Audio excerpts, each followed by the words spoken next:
Donc eh bien salut à tous et bienvenue dans cette nouvelle vidéo. Donc dans cette nouvelle vidéo on va aborder le ministère de la magie. Ça fait très longtemps que je voulais faire cette vidéo. Donc dans cette vidéo vous allez entendre des termes assez compliqués qu'on n'entend pas tout le temps dans Harry Potter. Et puis des termes qui sont assez durs à retenir. Donc les noms des départements, etc. des services. Ne vous inquiétez pas, je vais essayer de faire ça le plus simplement possible. Donc on va attaquer tout de suite avec le premier point, c'est l'histoire du ministère de la magie.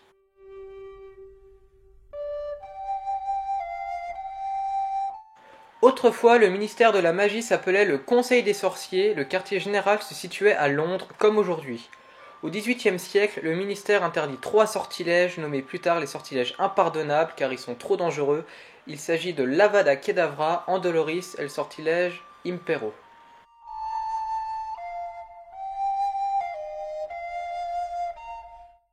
Maintenant, je vais vous parler des ministres de la magie. Donc, les ministres sont élus par la communauté magique du pays concerné, comme chez les Moldus en fait. Mis à part quand Voldemort prit possession du ministère, où là, il décida de déclarer automatiquement Pius ministre. Les ministres sont élus pour une durée maximale de 7 ans, c'est-à-dire qu'ils peuvent se retirer avant cette date-là. Ils peuvent se retirer au bout de 4, 5, voire 3 ans, comme ils le souhaitent. Mais c'est maximum 7 ans. Le ministre a le pouvoir de s'occuper de toutes les activités dans le monde magique, et grâce au site Pottermore, on peut savoir quels personnages ont été ministres de la magie depuis 1707. Donc de 1707 jusqu'à aujourd'hui, on sait tous les ministres, c'est impressionnant. En voici un aperçu très rapide, je ne vais pas tout détailler car il y en a qui sont vraiment pas connus du tout. Mais on peut voir par exemple qu'il y a un monsieur Diggory de 1733 à 1747. On ne sait pas mais on suppose que ce personnage faisait partie de la famille Diggory. On a également Rodolphus Lestrange en 1835, qui appartenait à la famille Lestrange. Et à partir de 1990, on a eu Cornelius Fudge, suivi de Rufus Scrimgeour en 1996, puis Pius en 97, et maintenant il s'agit de Kingsley.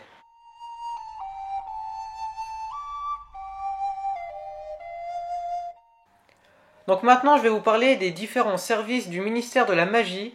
Donc tout au long de cette présentation, je vais vous montrer un plan assez bref du ministère de la magie qui représente les différents niveaux. Donc je trouve que c'est plutôt bien de faire ça comme ça.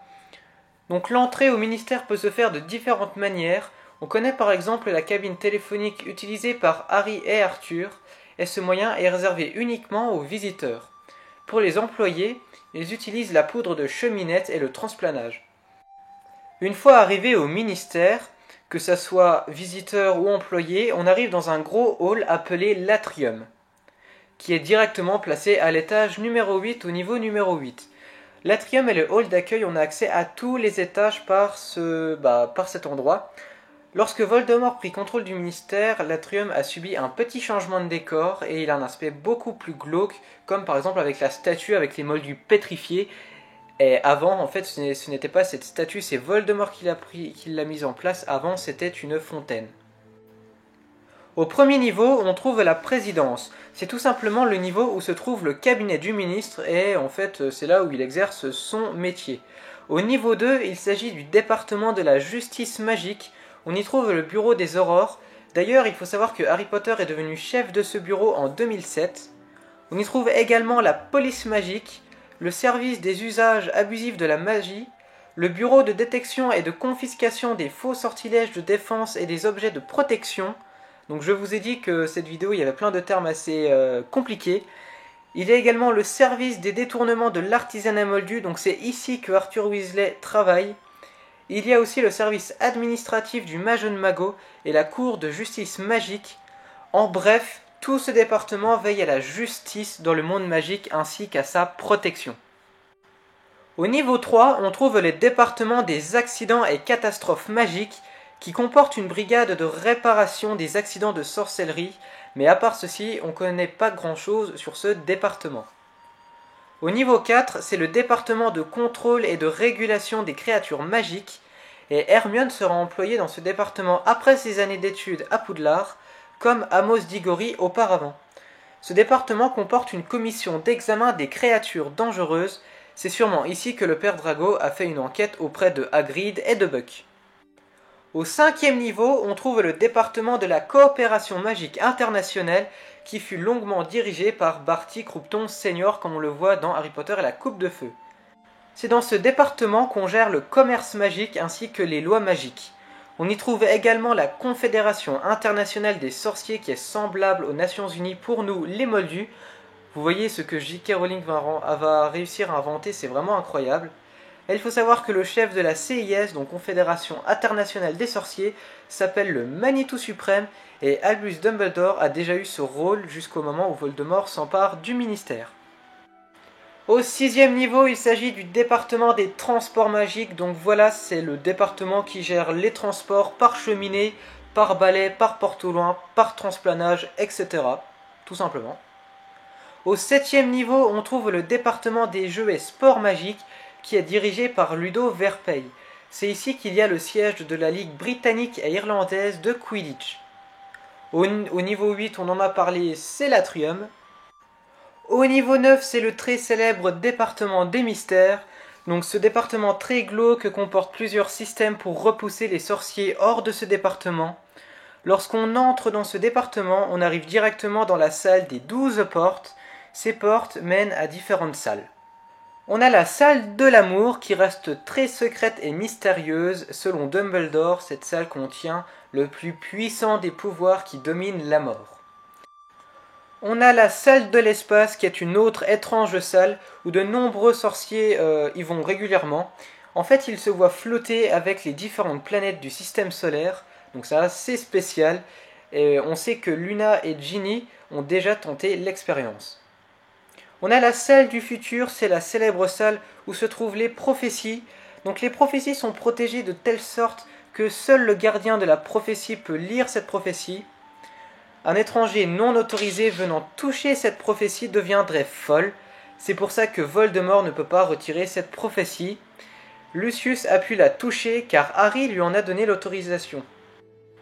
On a la salle de la mort, c'est l'endroit où Sirius Black est mort. Il s'agit d'une salle séparant le monde du vivant et le monde des morts par la célèbre arche. L'arche où Sirius Black est mort finalement. Et la dernière salle, il s'agit de la salle du temps. C'est là où on conserve tous les objets ayant un point commun avec le temps. Et apparemment, cette salle serait remplie de plein de retourneurs de temps. Et pour finir, le dernier niveau, le niveau 10, c'est tout simplement la salle d'audience où Harry a été interrogé dans Harry Potter et l'Ordre du Phénix.